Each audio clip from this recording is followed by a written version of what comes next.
as a general kind of guide or a rule of thumb, like how much does it cost to set up an SMSF? How much does it cost to operate an SMSF? Like, because I know that that can have an impact for some people as well. Yeah, costs may vary, again, depending on what people want out of their self-managed super fund. But I think if you're establishing a self-managed super fund, you've got to make an allowance of anywhere between, say, 3, 6, 7, or 8 grand, depending on the type of strategy that you want to take. Yeah. Financial planners will be involved, accountants or solicitors will be involved. So there's a number of people which are there to help you establish it and make sure that you are doing the right thing. Mm-hmm. So for me personally, when a client comes to me saying, I want to establish an SMSF, well, I'll create a number of roadblocks to make sure that they're going to the right people to get the right answers. So I'll make sure that they can actually borrow in their self-managed super fund if they're wanting to buy a property. So go chat with the broker first. Make sure that you've got enough contributions and capital to actually facilitate the purchase you're wanting to make.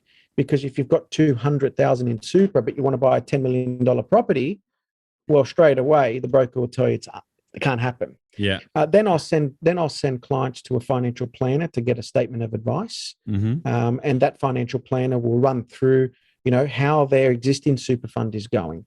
Their proposed self-managed super fund. Are they aware that they might be getting a 7, 8, 9, 10% return in industry? Or they might be getting a 3% return in industry. Do they believe they've got the skills or the people around them to beat that?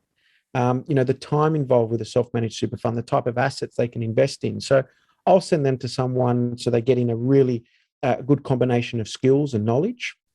And then from myself, once I've seen, a number of ticks, then we can look at establishing the SMSF, and I'll work out, well, what type of investments do they want to be buying?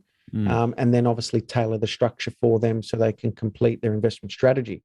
Ongoing costs, look, that again varies depending on the complexity of the self-managed super fund. I've got clients where there's multiple properties and hundreds of thousands of dollars worth of shares, and it could be hundreds or thousands of transactions. So you might find the cost of that is much higher compared to someone just buying one property. But I would probably say on average that people need to make an allowance of anywhere between 2.5 as a low end, all the way up to 5 or 6 as a medium end, depending on, again, what they're doing. Number of properties, complexity, personal situation. Yeah.